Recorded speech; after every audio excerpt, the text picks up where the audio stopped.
Assalamualaikum warahmatullahi wabarakatuh. Kali ini saya akan menjelaskan tentang metode penelitian dengan judul pengembangan e-modul berbantuan worksheet dengan pendekatan matematika realistik untuk meningkatkan kemampuan berpikir komputasi dan juga self-regulated siswa pada materi barisan dan deret aritmatika.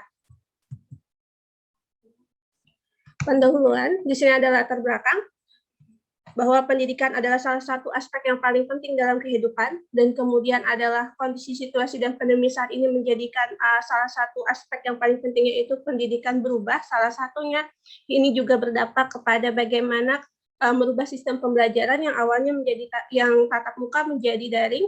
Kemudian melihat kondisi ini, maka guru diharapkan dapat mengembangkan berbagai metode pembelajaran atau kemudian bahan ajar yang efektif yang bisa memberikan kemudahan bagi siswa dalam memahami konsep dan materi yang akan dipelajari.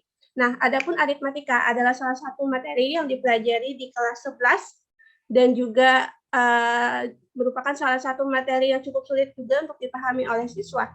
Kemudian kemampuan siswa, salah satunya adalah kemampuan siswa dalam memahami bahasa soal, ini menurut Ningrum tahun 2013. Nah, selain itu, berdasarkan hasil observasi yang dilakukan oleh peneliti di salah satu SMA Negeri 2 Katingan, di salah satu SMA di Kalimantan Tengah, yaitu SMA Negeri 2 Katingan Hilir, peneliti menemukan bahwa banyak modul yang digunakan siswa adalah modul yang sifatnya masih konvensional dan kurang menunjukkan kepada pendekatan matematika realistiknya. Kemudian kebutuhan dan akan teknologi menjadikan siswa memerlukan kemampuan computational thinking di era digital saat ini. Dan diharapkan dengan e-modul ini adalah salah satu cara untuk meningkatkan kemampuan computational thinking dan juga self-regulated siswa. Adapun identifikasi masalahnya berdasarkannya tadi ada tiga, yaitu yang pertama adalah kebanyakan guru dalam menyampaikan materi itu masih menggunakan modul konvensional. Kemudian yang kedua adalah modul yang berupa hard copy itu kurang mampu untuk menyajikan suatu materi yang memerlukan simulasi. Kemudian yang ketiga adalah modul elektronik yang dikembangkan itu diduga dapat meningkatkan self-regulated dan juga kemampuan komputasi thinking siswa. Adapun tujuan penelitian adalah penelitian ini bertujuan untuk menghasilkan e-modul berbasis pendekatan matematika realistik guna untuk meningkatkan kemampuan berpikir komputasi dan juga self-regulated pada topik aritmatika kelas 11 SMA, serta untuk mendeskripsikan kualitas e-modul yang dikembangkan ditinjau dari aspek kepalitan, kepraktisan, keefektifan. Nah, penelitian ini merupakan penelitian yang pengembangan atau R&D dengan model ADDIE yang terdiri dari analisis, design, development, implementation, dan evaluation. Selanjutnya di sini peneliti ingin fokus kepada bagaimana metode penelitiannya. Metode penelitian yang pertama ada model pengembangan. Jenis penelitian ini adalah penelitian pengembangan. Model pengembangan yang digunakan adalah model ADDIE yang meliputi analisis, design, development, implementation, dan juga evaluasi. Dan instrumen penilaian yang digunakan dalam penelitian ini adalah lembar penilaian materi dan media pada e-modul dengan pendekatan pendidikan matematika realistik.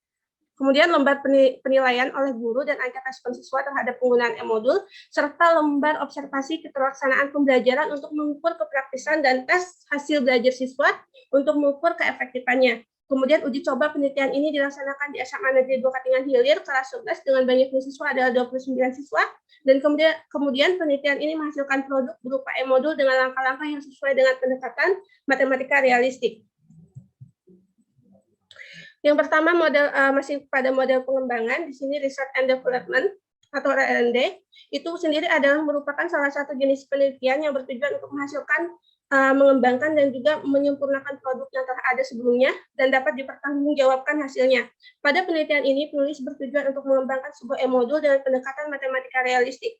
E-modul sebagai media pendukung pembelajaran di kelas, dalam pengembangannya digunakan model pengembangan yang dikenal dengan model pengembangan ADDIE, sebagaimana pada gambar 10 ADI yang selanjutnya. ADDIE yang selanjutnya merupakan singkatan dari Analysis, Design, Development, Implementation, dan juga Evaluation. Berikut adalah gambarnya, ada analisis dulu, kemudian mendesain, kemudian mendevelopment atau mengembangkan, kemudian baru mengimplementasikan, baru melakukan evaluasi. Berikut lebih jelas terhadap tahap-tahapnya. Yang pertama adalah analisis. Pada tahap analisis, peneliti mengidentifikasi masalah yang ada pada saat melakukan observasi, menentukan tujuan, melihat kebutuhan apa saja yang diperlukan, serta mencari informasi yang relevan. Kemudian desain, di dalam tahap desain, peneliti harus merancang serta membuat konsep produk yang akan dibuat maupun dikembangkan. Dalam tahap ini, petunjuk gambar serta spesifikasi produk dijelaskan secara rinci. Kemudian development, pada tahap pengembangan adalah waktu di mana peneliti membuat maupun mengembangkan produk yang telah ditetapkan. Pada tahap desain sebelumnya, pada tahap ini pula dilakukan alpha testing sebelum dapat digunakan oleh user secara luas. Kemudian implementasi, pada tahap ini produk telah dibuat, kemudian mulai diterapkan dan dapat digunakan dalam lingkup kecil sebelum nantinya dapat digunakan dalam lingkup yang lebih besar. Selain itu, pada tahap ini dilakukan juga pengecekan dari tujuan pengembangan produk yang telah dibuat, serta menanyakan bagaimana sih feedback awal sebagai proses dari evaluasinya. Kemudian untuk evaluasi sendiri, tahap akhir ini bertujuan untuk melakukan pengujian akhir terhadap produk yang telah dibuat ataupun dikembangkan. Dari pembuatan atau pengembangan produk tersebut, apakah tujuan awal dapat tercapai atau tidak? Evaluasi ini terdiri dari dua bagian, yaitu yang pertama adalah evaluasi formatif, yaitu evaluasi yang ada di setiap tahap proses ADDIE, kemudian ADI.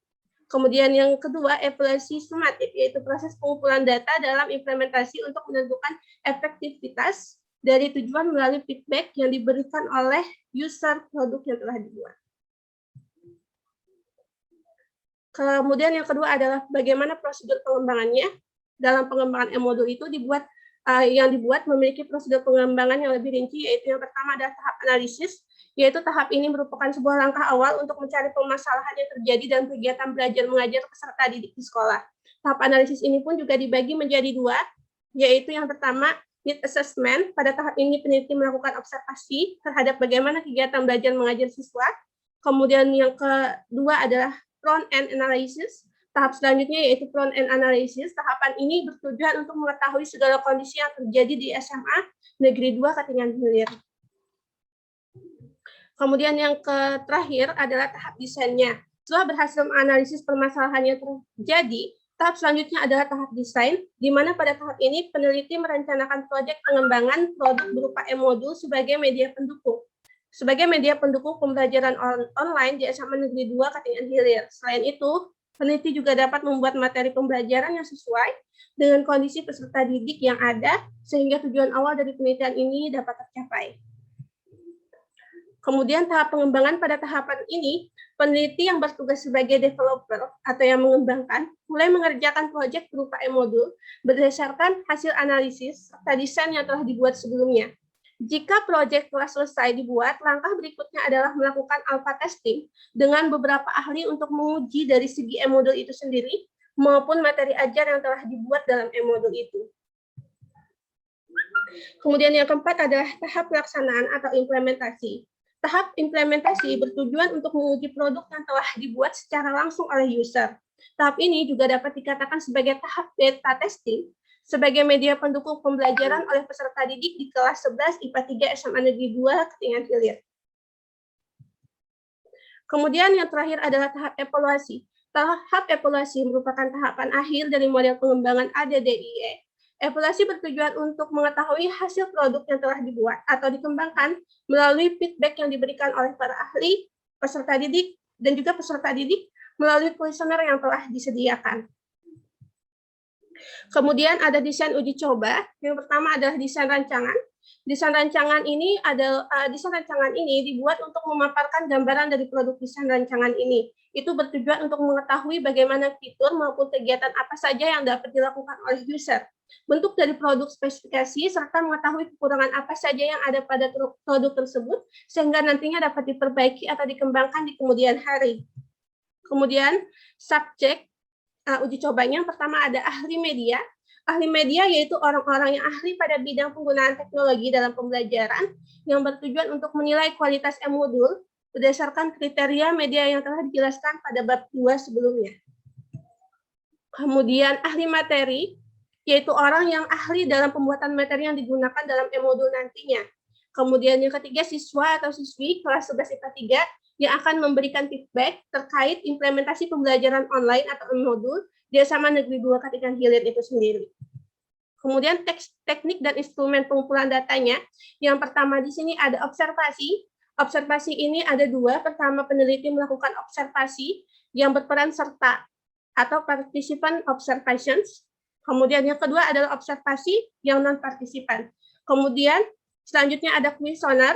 Kuesioner ini juga dia ada 3. Instrumen kuesioner itu diberikan untuk ahli media, kemudian instrumen kuesioner juga diberikan untuk ahli materi, kemudian instrumen kuesioner juga untuk diberikan kepada peserta didik. Adapun dalam pengujian validitas suatu instrumen tadi dapat dilakukan dengan 3 metode. Ini dikemukakan oleh Sugiono tahun 2014 halaman 125. Yaitu yang pertama adalah content validity atau validitas isinya, kemudian konstruk validity atau validitas konstruksinya, kemudian validitas eksternalnya. Karena instrumen yang digunakan dalam penelitian ini berbentuk non-tes, yang bertujuan untuk mengukur sikap siswa terhadap e-modul, maka metode yang digunakan adalah konstruk validity atau validitas konstruksi.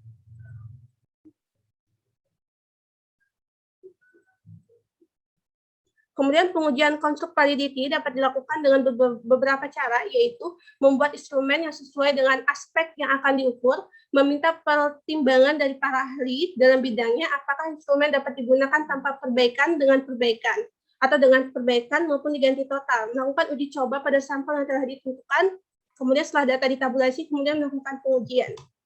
Berikut adalah rumus yang digunakan untuk menentukan validitasnya, yaitu rumus Karl Product Moment, kemudian juga menggunakan Alpha Cronbach sebagai reliabilitasnya. Kemudian dokumentasi teknik, kemudian dokumentasi ini merupakan salah satu yang digunakan untuk memperoleh data maupun informasi dari siswa. Kemudian berikut adalah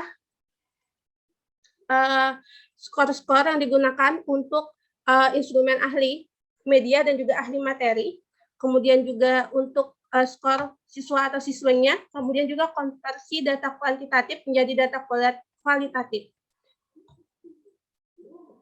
Adapun kategorinya adalah yang pertama SB, B, CB, KB, dan PB, di mana keterangannya SB adalah sangat baik dengan skor 5, baik dengan skor 4, cukup baik dengan 3, kurang baik 2, tidak baik 1. Kemudian sangat setuju 5, setuju 4, cukup setuju 3, kurang setuju 2, tidak setuju 1.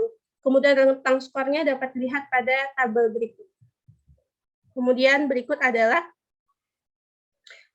pendoman konversi interval skor data kuantitatif menjadi data kualitatifnya. Dan sekian. Berikut presentasi dari saya hilap, saya mohon maaf. Wassalamualaikum warahmatullahi wabarakatuh.